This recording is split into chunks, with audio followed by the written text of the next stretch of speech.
ওমর রাদিয়াল্লাহু আনহু কোনো ভার্সিটিতে লেখাপড়া করেননি, তিনি যারা বেশি লেখাপড়া জানতেন তাদের খাতায় ওমরের নাম নাই। হযরত ওমর রাদিয়াল্লাহু আনহু নিজে একটি মাঠ দেখে চোখের পানি ছেড়ে দিয়ে কাঁদতেছেন। লোকেরা জিজ্ঞাসা করেন, ওমর আপনি এই ময়দানের দিকে তাকায়া কাঁদছেন কেন? উনি বলেন, আমার পেছনের ইতিহাস মনে হয়ে গিয়েছে। পেছনের ইতিহাস কি? আমি ছিলাম এই মাঠের একজন ছাগল বকরির রাখাল। যেরকম ঠিক কিনা? কিসের রাখাল? এই ময়দানে আমি উট চড়াইছি, ছাগল চড়াইছি, বকরি চড়াইলাম। উট ভেড়া আমার কথা মানত না। আমি বাড়িতে গেলে আব্বা আমাকে থাপ্পড় দিত আর বলতো, হলে আমার 50টা ছাগল বকরির মধ্যে 10টা কম, 40টা আছে, বাকি 10টা গেল কোথায়? হযরত ওমর বলেন, আমি জবাব দিতাম 10টা কি হয়েছে জানি না। আব্বা আমাকে থাপ্পড় দিয়া জিজ্ঞাসা করতো, তোর মাথার মধ্যে উটের লেদা ছানা কিভাবে আসলো, মাথায় আসলো কিভাবে? ওমর রাদিয়াল্লাহু আনহু বলে, আমি জবাব দিতাম, আব্বা প্রচন্ড গরমের মধ্যে আমি উটের পিছনে ছায়ার জন্য বসে থাকি, আর উট আমার মাথার মধ্যে লেদা ছানা যা দিবার সব দেয়। আব্বা তখন থাপ্পড় দেয়, কয় লম্বা যত আহমক তত লম্বা হইছিস, আকল বুদ্ধি হয় নাই। আমি সেই ওমর, আমার দেহের কোনো পরিবর্তন নাই, শুধু আল্লাহ দেওয়া আদা পূরণ করেছি। এখন আমি উট আর বেড়ার রাখাল নই, আমি এখন বকরির রাখাল নই, আমি ওমর। এখন আঙ্গুলের ইশারায় অর্ধেক পৃথিবী পরিচালিত হয়। আমি এখন আমিরুল মুমিনিন, খলিফাতুল মুসলিমিন। শুধু মানুষ নয়, সমস্ত মাখলুক গুলো এখন আমি ওমরের আঙ্গুলের ইশারায় পরিচালিত হয়। মদিনায় ভূমিকম্প শুরু হয়েছে, ওমর নামাজ পড়তেছিলেন, ভূমিকম্প আরম্ভ হয়েছে। নামাজের সালাম ফিরাইয়া জমিনে আঘাত দিয়া বলেন, তোর সাহস কম না? আবার আসতে বলেন সুবহানাল্লাহ, মহিলারা শুনে নেব না। তোর তো সাহস কম না? তোর পেটে শুয়ে আছেন সাইয়্যিদুল মুরসালিন, তোর পেটে শুয়ে আছেন আবু বকর সিদ্দিক। আমি ওমর তোমার পিঠের উপরে নামাজ পড়তেছিলাম। তোমাকে তো সৃষ্টি করছে আমার কল্যাণের জন্য, কন্যা তোমাকে তো বলে দেওয়া হয়েছে আমার অনুগত থাকার জন্য। আল্লাযী জাআলা লাকুমুল আরদা যালুলা ফামশু ফি মানাকিবিহা। তোর কাঁধে সওয়ার হব আমি, তুই আমাকে বহন করবে, এরই হলো তোর কথা। আমি যত অন্যায় করি তুই কথা বলবি না। কন্যা একদিন জমিন কথা বলবে, এখন বলে না কেন? আপনি জিনা করলেও বলে না, খুন করলেও বলে না, লাশ আইনা গর্তের মধ্যে রেখে দিল গোপন করে, জমিন কিচ্ছু বলে না। অথচ জমিন একদিন কথা বলবে। একটু জোরে কান। يومئذ تحدث أخبارها بأن ربك أوحى لها حدث يحدث تحدثا। জমিন একদিন মুহাদ্দিস হবে, বর্ণনা দিবে। আখবারাহা, খবরের বহু বচন আখবার। সব যখন এইভাবে বর্ণনা দিবে, তখন মানুষেরা বলবে, জমিন রে তোর কি হইল? যাক, হ্যাঁ জমিন, তোমাকে আমার খেদমতের জন্য সৃষ্টি করা হয়েছে। তুমি যে নাড়া দিলে, এত তো আমার নামাজের ধ্যানমগ্নতায় অসুবিধার সৃষ্টি হয়েছে। এই যে বন্ধ হোক আঘাত করলেন, আজও বন্ধ, কালও বন্ধ, এখন পর্যন্ত মদিনার ভূমিকম্প নাই। নীল নদী পানি দেয় না। আর এখন বর্তমানে গিয়ে বিশ্বাস না করলে পরীক্ষা করে দেখেন, 17 মাসে 1 ইঞ্চি পানি কমে না, আষাঢ় মাসে 1 ইঞ্চি বাড়ে না। যেখানে আছে সেখানে কমেও না, বাড়েও না। কেন? ওমর রাদিয়াল্লাহু আনহু সিরি দিয়েছিলেন, বিসমিল্লাহির রহমানির রহিম মিন জানিবে ওমর ইবনুল খাত্তাব ইলা বাহরিন নীল। খাত্তাবের ছেলে উমরের পক্ষ থেকে নীল নদীর কাছে সিঁড়ি, হ্যাঁ নীল নদী, আমার সিঁড়ি পাইতে দেরি হবে, পানি দিতে দেরি করতে পারবে না। যদি পানি দিতে দেরি করো বরাত করে দেওয়া হবে। তোমার মতো নদীর আমার কোনো প্রয়োজন নাই। আর একটু জোরে বলবেন না সুবহানাল্লাহ। সিঁড়িটা পাঠিয়ে দিলেন মিশরের তদানীন্তন সময়ের গভর্নর আমর ইবনুল আস রাদিয়াল্লাহু আনহুর কাছে, বললেন যে সিঁড়িটা জায়গা পৌঁছাইয়া দিও। লোকেরা হাসে আর কর, এমন আশ্চর্য কথা শুনছি না। লোকেরা গেছে দেখার জন্য। হযরত আমর ইবনুল আস সরের মধ্যে সিঁড়ি রেখে উনি পাড়ের দিকে দৌড়ায়, পানিও ভিসেলের দিকে দৌড়ায়। এই যে নদী ভরলো, আজও বললো কাজও বললো, আর কমে না। হযরত ওমর রাদিয়াল্লাহু আনহু কত বলবো, অসুবিধা হইতেছে আপনাদের? ওমর রাদিয়াল্লাহু আনহু যখন নাকি শুনলেন যে মদিনায় টর্নেডো আসতেছে, বিশ্বের সবচেয়ে বড় ক্ষমতাধর রাষ্ট্র হন কোনটা জানেন? বাংলাদেশ, আমেরিকা। এবারও আমি আসার পরে আর গতবার আমি যাওয়ার আগে তাদের বাণিজ্যিক রাজধানীর নাম হলো নিউ ইয়র্ক। নিউ ইয়র্কের মধ্যে সবচেয়ে গুরুত্বপূর্ণ শহরের নাম হলো ম্যানহাটন। তারা গর্ব হইল ম্যানহাটন ভূমিকম্প হবে না, কোনোদিন টর্নেডো হবে না। কিন্তু গত বছর এই বছর আপনার খবর পত্রিকা দেখছেন, দেখেন নাই যে টর্নেডোর হামলা? এখন তারা অবস্থা এরকম, খবর পত্রিকা এবং টেলিভিশনে দেখাচ্ছে এত মাইল স্পিডে টর্নেডো আসবে। এই লোকজন বাড়িঘর ছেড়ে নিরাপদ জায়গায় যাও, নিরাপদ জায়গায় নেওয়ার জন্য চেষ্টা করে। টর্নেডোকে প্রতিহত করার মতো ক্ষমতা নাই। লক্ষ্য করে দেখেন, পৃথিবীর যেই কোনো রাষ্ট্র যদি আমেরিকাতে হামলা করে তাকে প্রতিহত করার মতো ক্ষমতা আমেরিকার আছে, কিন্তু টর্নেডো আসতেছে দেখে এদের আটকাইতে পারে না। আর তো জোরে কর না, পারবে না। যেটা আমরা আগে বলে দিয়েছেন ১,৫০০ বছর আগে। আর তো জোরে কর না, বলবো কোরআনের আয়াত না? অসুবিধা হচ্ছে? ইন্না আযাব রাব্বিকা লাওয়াকি' মা লাহু মিন দাফি'। হে রাসূল, আপনার রবের পক্ষ থেকে যখন আযাব পতিত হবে, মা লাহু মিন দাফি', তাকে প্রতিহত করতে পারবে না। এটা ওই সময় যখন নাকি বদরের যুদ্ধে বন্দীদেরকে ছেড়ে দেওয়া হবে জামিন দিয়ে, তখন এক কাফের সর্দার আসলো তাদেরকে জামিন দিয়ে ছুটানোর জন্য। আর রাসূল তখন কোরআন শরীফ পড়তেছেন, সূরা তূর পড়তেছেন। আর এই আয়াত পর্যন্ত যখন গেছে ইন্না আযাব রাব্বিকা লাওয়াকি' মা লাহু, তখন ওই সর্দার ডাক দেয়া কয়, মুহাম্মদের ধর্ম গ্রহণ না করে উপায় নাই, বাধ্য হইয়া কইছে। এমনি না, সিবা সিরাত হইয়া সিবা বলে, কি সিবা? মুহাম্মদ তো তোমার কিছু কইলো না, মানলো না, তো কি সিবা? তখন ডাক দেওয়া কয়, সিবাটা কি বুঝছো না? তোমরা তো দেখো নাই। বলে না।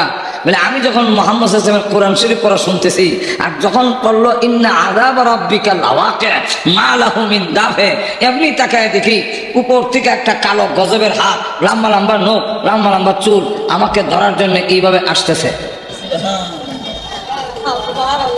আমি তখন ডাক দিয়ে বললাম, এই হাত লাত উজ্জা মানাতের দোহাই দেই, আমার ধরিস না। দোহাই মানে না, হুমকি দিলাম, আমার গোষ্ঠী বড় সন্ত্রাসী গোষ্ঠী, তোর হাত ভেঙে ফেলবে। এরপরেও মানে না। যখন দেখলাম হাত একবার আমার গাঢ় লেগে গেছে, এমন সময় ভাবলাম মুহাম্মদের কালিমাটা হয়ে দেখি, এমনি বললাম লা ইলাহা ইল্লাল্লাহ। তাকায় দেখি হাত আধা উপরে উঠে গেছে। এমনি আমি আরো বললাম লা ইলাহা ইল্লাল্লাহ, আরো উঠে। তখন আমি লা ইলাহা ইল্লাল্লাহর জিকির শুরু করে দিলাম, লা ইলাহা ইল্লাল্লাহ, লা ইলাহা ইল্লাল্লাহ। আর দেখি হাত কালি উপর দিকে যায়। এখন আমার বিশ্বাস হয়ে গেছে লাত উজ্জা মানাত গজব থেকে রক্ষা করতে পারে না। পৃথিবীর কোন শক্তি গজব থেকে রক্ষা করতে পারে না। রক্ষা করতে পারে একমাত্র মুহাম্মদের কালিমা। তাই বাধ্য হয়ে মুহাম্মদের কালিমা পড়তে হয়েছে।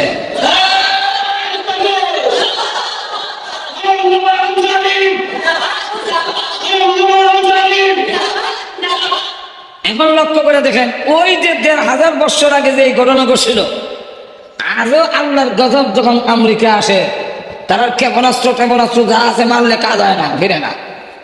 যেরকম ঠিক কিন্তু আমিরুল মুমিনিন হযরত ওমর রাদিয়াল্লাহু আনহুর শাসনামলে যখন মদিনার দিকে টর্নেডো আসতেছে, ওমর রাদিয়াল্লাহু আনহু এক দৌড় দিলেন, সামনে গিয়ে দাঁড়ালেন এবং টর্নেডোর দিকে ইশারা দিয়া বললেন, থামো।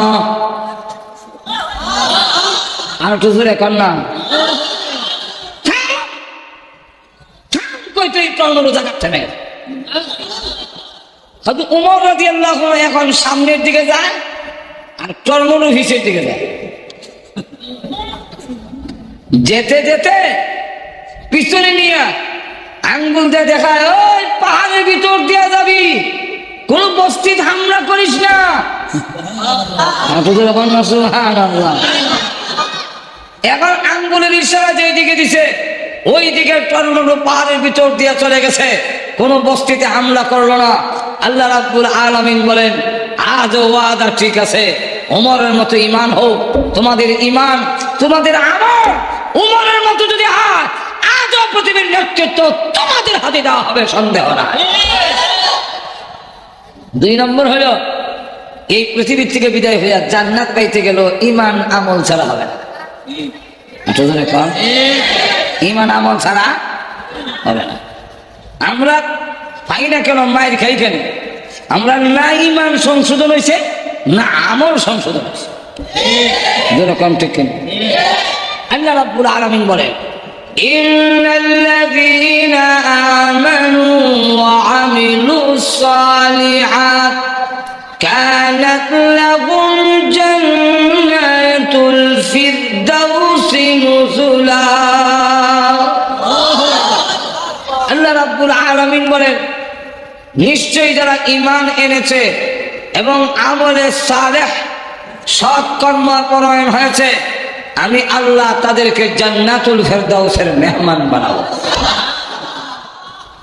জান্নাতুল ফেরদাউসের মেহমান। মেহমান বলার কারণে আপনারা আবার মনে করেন না কয়েকদিন রেখে বিদায় দিব। মেহমান শব্দটাই বোঝা যায় তাহনের লোক।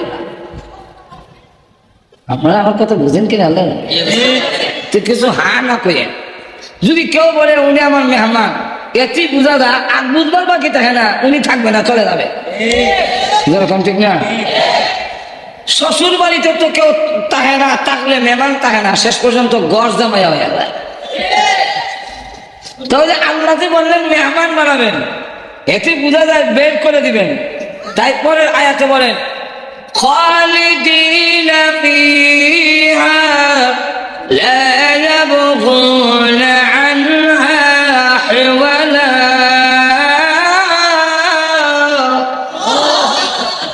খালিদিনা ফিহা, অনন্তকাল পর্যন্ত জান্নাতে থাকবে, কোনোদিন বের করা হবে না। তাহলে খালিদিনা ফিহা, অনন্তকাল পর্যন্ত জান্নাতে থাকবেন। তাহলে মেহমান বললেন কেন? মেহমান কেন বললেন? মুফাসসিরিনে কেরাম অনেক জবাব দিচ্ছেন। এর একটা জবাব হইল, আল্লাহ বুঝাইতে চান একদল হলো কামলা শ্রমিক, আর আরেক দল হলো মেহমান। শ্রমিকের কাজ বেশি, খাওয়ানোর আইটেম বাড়ানো। আর তো ধরে বলেন, শ্রমিকের কাজ বেশি না কম? কিন্তু খাওয়ানোর আইটেম বাড়ানো, উন্নত না। এই শুটকি, আলুর ভর্তা, ডাল, যেরকম ঠিক। আর বিয়াই কামলা শ্রমিক না মেহমান? মেহমান। বিয়াই কারো বাড়িতে গেলে ধান কাটার সময় গেলে আপনারা ধান কাটান তো নাকি? বিয়াই আইসেন যখন সময় মতো কিছু ধান কাটে দেন, বলেন নাকি? বিয়াই কাম বাড়ো না, কিন্তু খাওয়ানোর আইটেম। আল্লাহ বুঝাইতে চান জান্নাতুল ফেরদাউসের মেহমান বানাবো। এর অর্থ হলো জান্নাতে আর কোনো কাজ নাই, নামাজ নাই, রোজা নাই, আর কোনো মেহনত নাই, কিন্তু প্রতি ওয়াক্তে 70,000 প্রকারের আইটেম তোমাদেরকে দেওয়া হবে। খাওয়ান আইটেম ভালো, কাজ নাই। কথা বুঝছেন?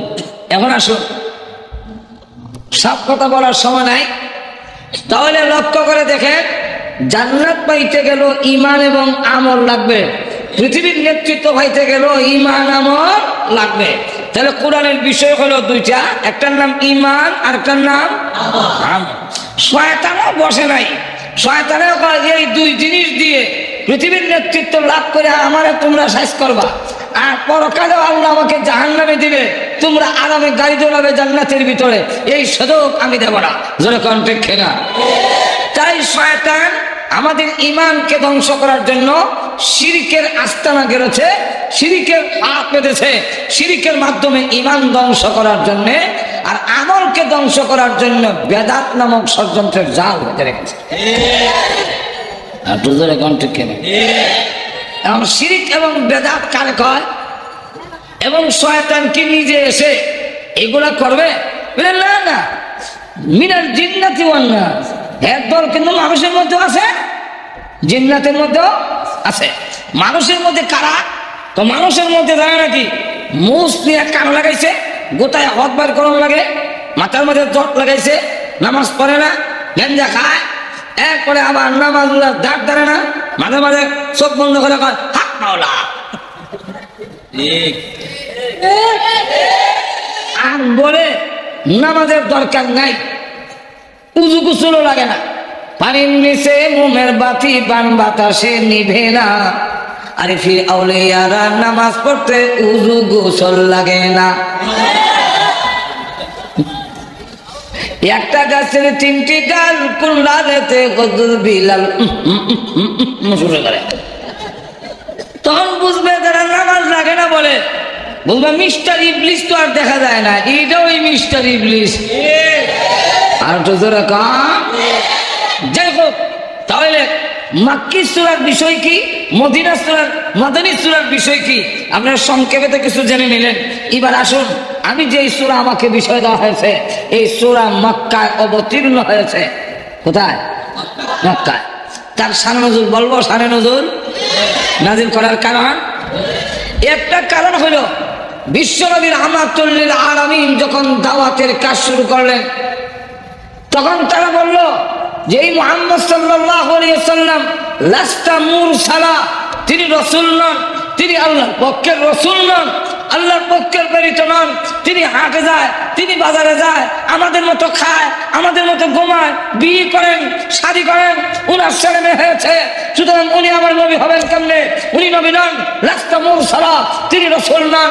আল্লাহ রাব্বুল আলামিন তখন সূরা ইয়াসিন নাযিল করে একটা তাকিদ দিয়ে বলেন, ইন্নাকা লামিনাল মুরসালিন, তোমরা বলো লাস্তা মুরসালা, আমি রাসূল বলি, আমার রাসূল মুহাম্মদ সাল্লাল্লাহু আলাইহি ওয়াসাল্লাম নিশ্চয় নিশ্চয় তিনি রাসূলদের মধ্যে শ্রেষ্ঠ রাসূল।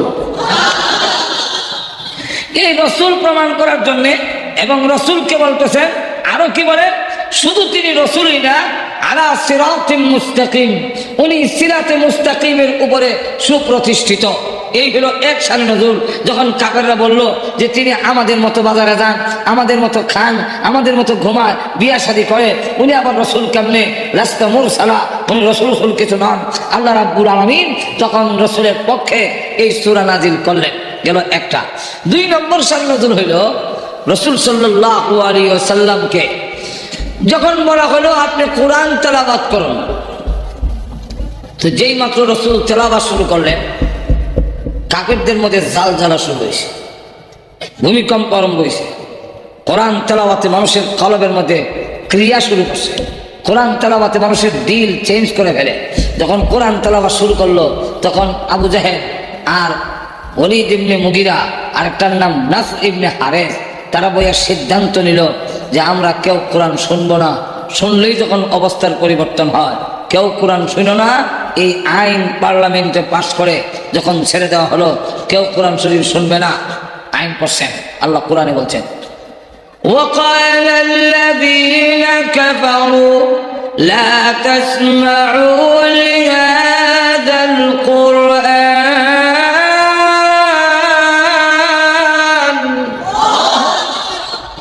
لا تسمعوا لهذا القرآن, কোরআন কেউ শুনো না। এখন দেখা গেল যারা আইন করছে কোরআন শুনো না, এরাই গিয়ে দেখা যায় কোরআন শোনার জন্য দাঁড়ায় আছে। এখন একজন আরেকজনকে জিজ্ঞাসা করে, তুমি না আইন করছো শোনার নাই? তুমিও তো আইন করছো শোনার নাই, তুমি আসলে কেন? তুমি আসলে কেন? কথা হলে বোঝা যায় এই আইন দিয়া সাধারণ পাবলিককে আটকায় রাখা সম্ভব নয়। অতএব আমাদের আইন পরিবর্তন করার দরকার। আর তো কন না, তখন কি করলো? আয়াতের শেষের অংশ, ওয়ালগাউ ফীহি লাআল্লাকুম তাগলিবুন।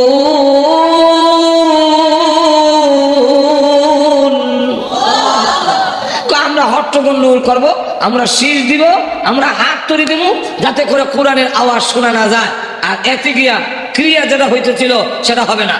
এখন দেখা গেল শীষ দিয়া, আটটানি দিয়া, বাজনা বাজাইয়া নজর ইবনে হারেস নর্তকী এনে আনলো, গান শুনাইলো, কিন্তু নর্তকী দিয়া মানুষকে আটকা রাখতে পারে না, গান গজল দিয়া মানুষকে আটকা রাখতে পারে না। এর কারণ হইল গান গজলে হয় এটা হয় রিয়াকশন, আর কোরআনে হয় অ্যাকশন। আর একটু জোরে কান বলে, কেমনে বলবো? আরো জোরে বলেন। আমি এক মাহফিলে আমারও দাওয়াত, আরেক বক্তার দাওয়াত, পর্দার আড়ালে মেয়েরা প্রায় এক সাইডে ওয়াজ শুনতেছে। আমি ওয়াজ করে যখন শেষ, আরেক বক্তাকে দেওয়া হইল, আমি গাড়িতে উঠবো, এই মুহূর্তে এই দৃশ্যটা দেখলাম। ওই বক্তা প্রথমে শুরু করে দিয়েছে এক গজলের টান পারছে, গজল গান। বলবো আরো দরকার, সাবধানে তাকিও নারী পর্দার আড়ালে, সাবধানে তাকিও নারী পর্দার আড়ালে, হাদিসে হারাম বলছে হইল দেখিলে। এটা তালনা, যদিও কথা ভালো না, গজল যে কোনো জিনিস আপনি বলতে যদি বলেন শরীয়তে বলছে কয়েকটা শর্তের সাথে যায়, নাহলে গজলও জায়েজ না, নাচও জায়েজ না, কোনো জিনিস জায়েজ না, সঙ্গীতও জায়েজ না। শর্ত হইল, এক নম্বর, তোমার সঙ্গীতের মধ্যে, তোমার নাচ গজলের মধ্যে আখিরাতের কথা থাকতে হবে, আল্লাহ এবং নবীর প্রশংসা থাকতে হবে। দুই নম্বর হলো তোমার গান গজলের ঢং, উচ্চারণ ভঙ্গি, তাল, এটা যেন গানের সাথে না মিলে। যদি গানের সাথে মিলে যায় তাহলে ভালো কথা বললেও এটা জায়েজ হবে না। বুঝতে পারছি কিনা? কুরআন শরীফ যদি কেউ গানের তালে পড়ে জায়েজ না, হারাম। কুরআন শরীফে কিন্তু একটা গানের তাল আছে, কেউ যদি শুরু করে দেয় আলহামদুলিল্লাহি রাব্বিল আলামিন রে আর-রাহমানির রাহিম মালিকি ইয়াউমিদ্দিন, যাই বলি আর তো এরকম জায়েজ হবে না, হারাম। আরো ধরে বলেন, এটা আমার কথা না, রাসূল বলছেন গানের তালে কোরআন শরীফ পড়ো না, গানের সুরে করা যাবে না। এরকম ঠিক কিনা? এখন লক্ষ্য করে দেখেন, এই গজলটা ভালো কথা, কথা বলা, সাবধানে তাকিও নারী পর্দার আড়ালে, কিন্তু তাল ডান্সে বেদের মেয়ে দুস্তায় আমায় কথা দিয়েছেন। আর তো জোরে কর না, ইগেনের সে আর তার ইগেনের লে, জোরে কর ঠিক কিনা? সাবধানে তাকিও নারী পর্দার আড়ালে, এই যে লে, জোরে কর ঠিক কিনা? এই কারণে এটা অ্যাকশন না হইয়া রিঅ্যাকশন হয়। কথা তো বলছিল ভালো, সাবধানে তাকিও নারী পর্দার আড়ালে, হাদিসে হারাম বলছে অন্য দেখিলে, আবার হাইরে কইয়া দিছে আর গুতা দিছে। বলে এক মহিলা পর্দা টান্দা সিরা হয়, মুল্লারা দেখেন, তাহলে অ্যাকশন হয়েছে না রিঅ্যাকশন হয়েছে? আরো ধরে বলেন। আর আল্লাহর কোরআনে হয় অ্যাকশন, অ্যাকশন। আর কোথায় কয় কি হয়? আরো ধরে বলেন কি হয়? অ্যাকশন। এক আল্লাহর ওলি রাস্তা দিয়ে যাচ্ছেন, আর এক ডাকাত গিয়ে পকেটে হাত দিছে। হাত দেওয়ার পরে হুজুর বলতেছেন তুমি আমার পকেটে হাত দিলে কেন? সে কয় হুজুর বেয়াদবি মাফ করবেন, আমাদের রিজিক তো আপনাদের পকেটে। ডাকাতের রিজিক হুজুরের পকেটে।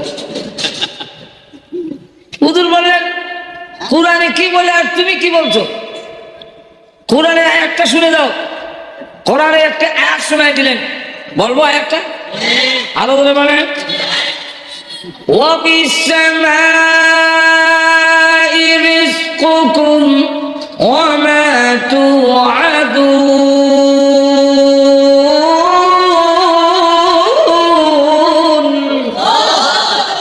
আল্লাহ রাব্বুল আলামিন বলেন তোমাদের সকলের রিজিক হলো আসমানে, আর তুমি তালাশ করো আমার পকেটে, এত আরো আসন্ত হয়েছে, টাকা নিয়ে চলে গেছে।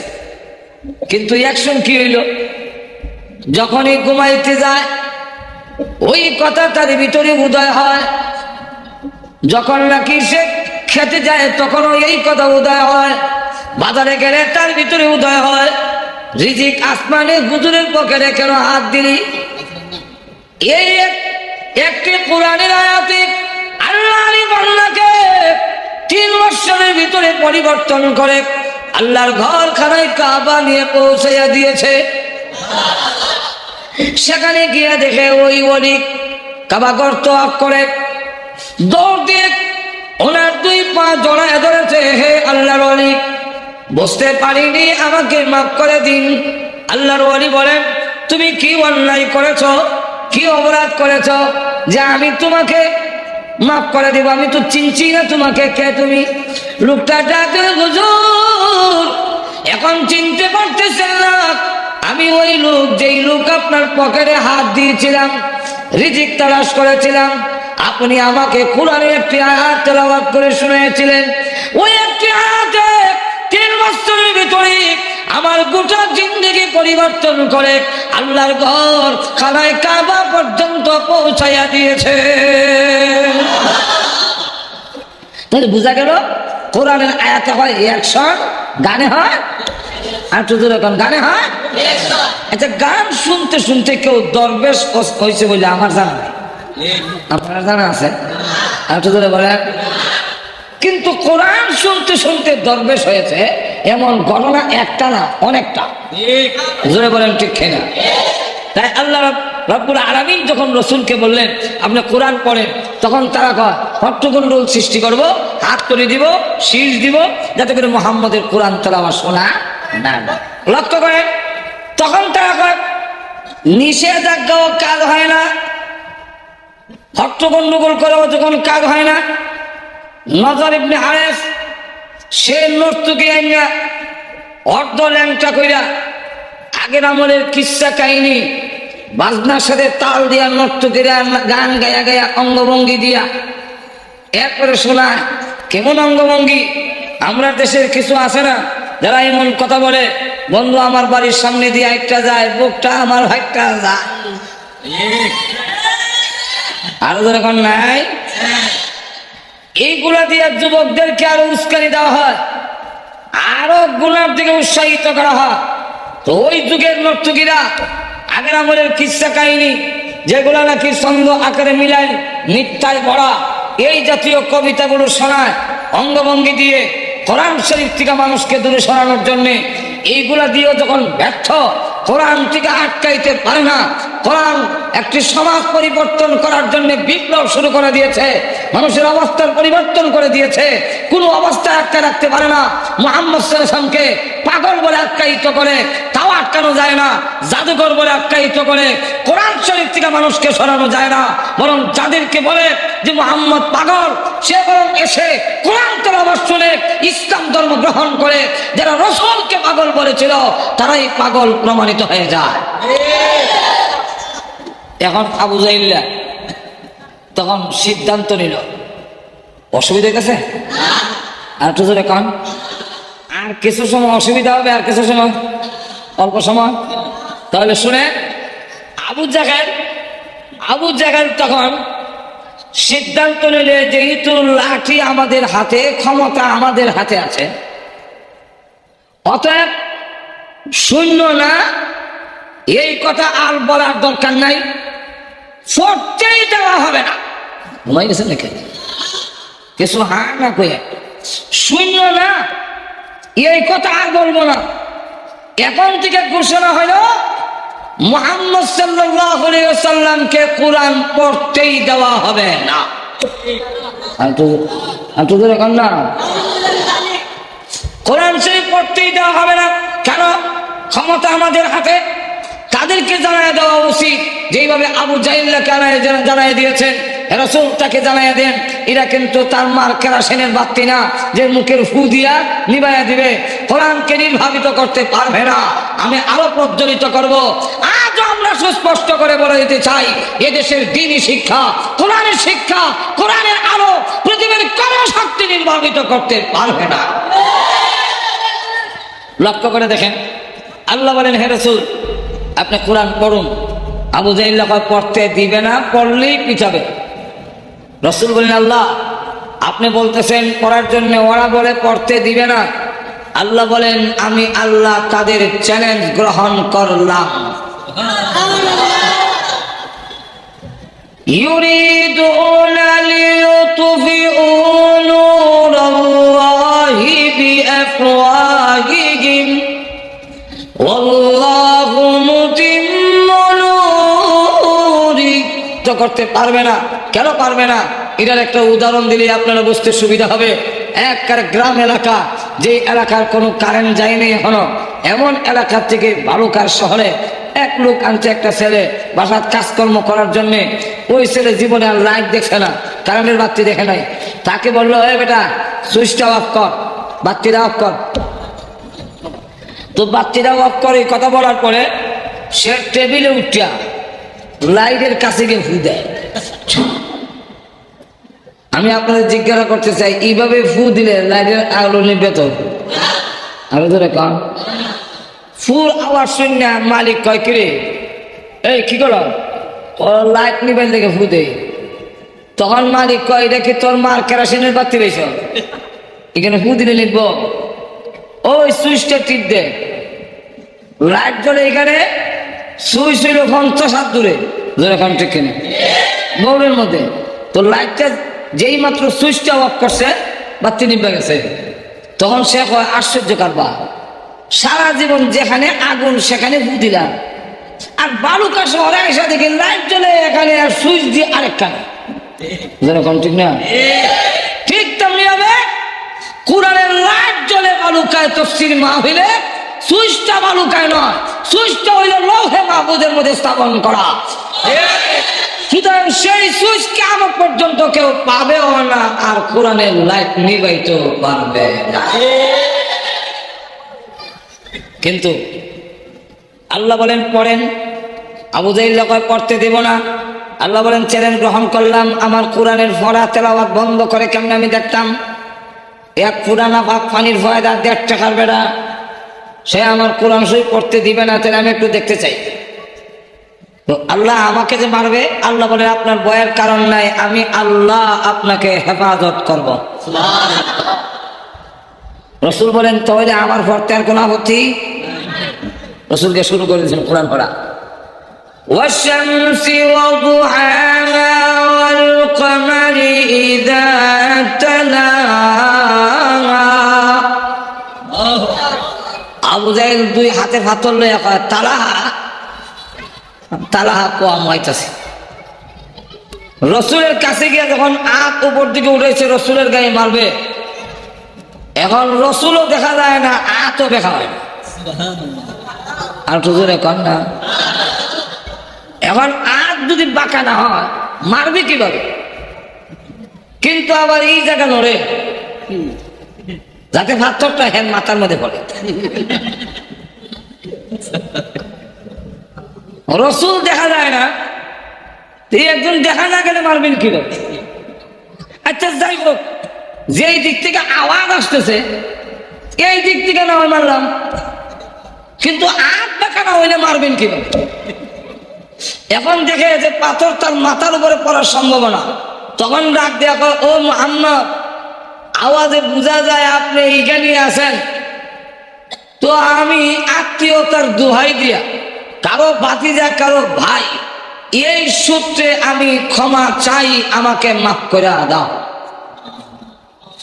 রাসূল তখন ডাক দিয়ে বলেন, আমি ক্ষমা করে দিলাম, মাফ করে দিলাম, আমি চাই না রাহমাতুল লিল আলামিন নামের মধ্যে কোনো কলঙ্ক লাগুক, যাও মাফ করে দিলাম।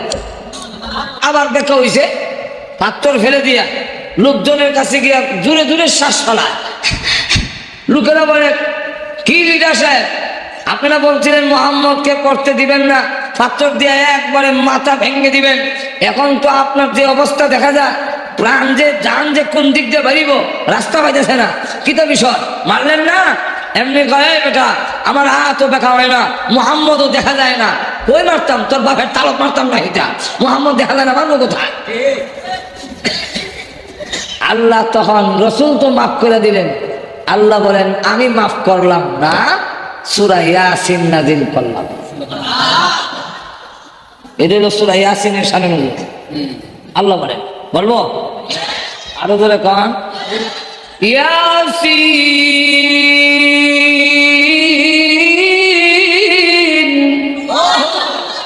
ওয়াল কুরআনিল হাকীম ইন্নাকা লামিনাল মুরসালিন আলা সিরাতিন মুস্তাকিম তানজিলাল আজিজির রহিম। আল্লাহ রাব্বুল আলামিন বলেন ইয়াসিন, ইয়াসিন দিয়ে কি বুঝাইলেন? মুফাসসিরিনে কেরাম বলেন ইয়াসিন আল্লাহর নামও হতে পারে, রসুলের নামও হতে পারে।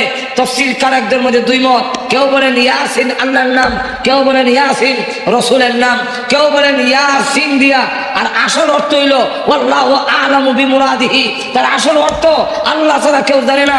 কিন্তু অনেকে কয় হইতে পারে, এটা হইতে পারে, সেটা হইতে পারে।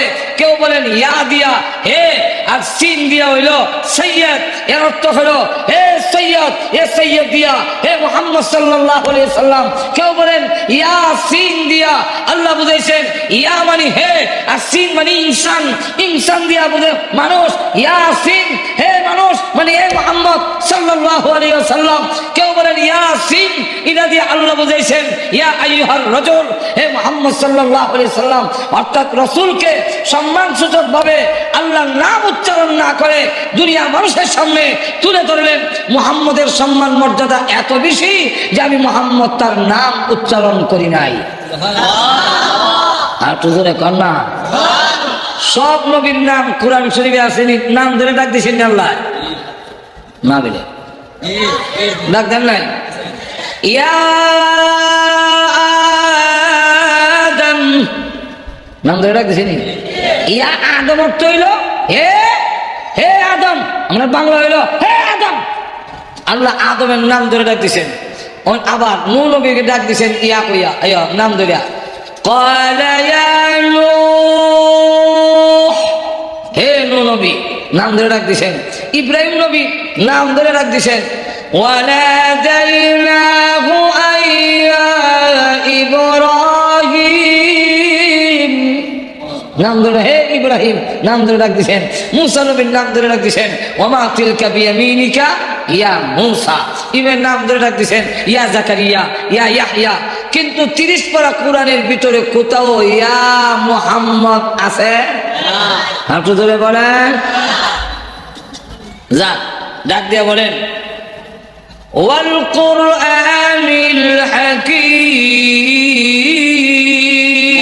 নিবেদন করছেন ইসলামী প্রযোজনা কোরআনের কসম, কোরআনের শপথ করে বলছি। কোন কোরআন? কোরআনের সিফত বয়ান করেন আল হাকিম। হাকিম মানে, হাকিমের ব্যাখ্যা দিতে গেলে আজকের দিনে হবে না। হাকিমের একটা ব্যাখ্যা হলো ওয়াল কুরআনিল হাকিম, এর অর্থ হলো ওয়াল কুরআনিল মজবুত। আল্লাহ রাব্বুল আলামিন বলেন মজবুত কিতাবের কসম খেয়ে বলি। মজবুত কিভাবে? যে দুনিয়া উলট পালট হতে পারে, দুনিয়ার বিভিন্ন জিনিস রদ বদল হতে পারে, বিভিন্ন বই পুস্তকের রদ বদল হতে পারে, কিন্তু আমি আল্লাহর কালাম কিয়ামত পর্যন্ত একটা নক্তা জের জবর রদ বদল হবে না। আর তো দেখা 2 নম্বর ব্যাখ্যা হলো কোরআনুল হাকিমের নির্ভুল, নির্ভুল যেরকম কি ভুল? আজ পর্যন্ত কোরআনের একটা ভুল ধরতে পারে নাই, বরং যারা ভুল ধরতে এসেছেন তারা নিজেরাই কোরআনের কাছে আরো উল্টা ধরা খাইছেন। আরো যেরকম ঠিক কিনা? কোরআনের কাছে ধরা খাইছেন। এই গণনা বলার টাইম নেই, গেল ওয়াল কুরআনিল হাকিম, গেল 2 নম্বর ব্যাখ্যা। 3 নম্বর ব্যাখ্যাটা হলো ওয়াল কুরআনিল হাকিম, ওই কোরআনের কসম খেয়ে বলি যে কোরআন হলো বিজ্ঞানময়, অর্থাৎ জ্ঞানে ভরা, জাগতিক জ্ঞান, মানুষের জ্ঞান যেখানে শেষ, কোরআনের জ্ঞান সেখান থেকে আরো এখন সেখান থেকে শুরু। কিভাবে শুরু হইলো এটাও বুঝাইবার এখন সময় নাই, গেল এক আয়াত। 2 নম্বর হইল ওয়া ইন্নাকা লামিনাল মুরসালিন, হে রাসূল আমি বলতেছি যত নবী রাসূল আল্লাহ দুনিয়াতে পাঠিয়েছেন এর মধ্যে সবচেয়ে শ্রেষ্ঠ রাসূল হলেন আমাদের নবী, বিশ্ব নবী। কিভাবে শ্রেষ্ঠ হলেন এটাও বলনের টাইম নাই, রাখলাম। এরপরে হইল আলা সিরাতিল মুস্তাকিম, সিরাতে মুস্তাকিম, বেহেশতে যাওয়ার পথে সমস্ত পয়গম্বররা সিরাতে মুস্তাকিমের উপরে, আপনিও সিরাতে মুস্তাকিম। সিরাতে মুস্তাকিমের ব্যাখ্যা 2টা, একটা ব্যাখ্যা হলো ইসলাম, সমস্ত নবীরা ইসলামের অনুসারী ছিল, ইসলামের উপরে ছিল, আপনার নবীও ইসলামের উপরে আছেন। সিরাতে মুস্তাকিমের 2 নম্বর ব্যাখ্যা হলো আহলে সুন্নাত ওয়াল জামাত। আহলে সুন্নাত ওয়াল জামাত যেই পথে আছেন সেই পথটি হলো সঠিক পথ। আহলে সুন্নাত ওয়াল জামাত কারে কয় এটাও বুঝাবার টাইম নাই, রাখলাম।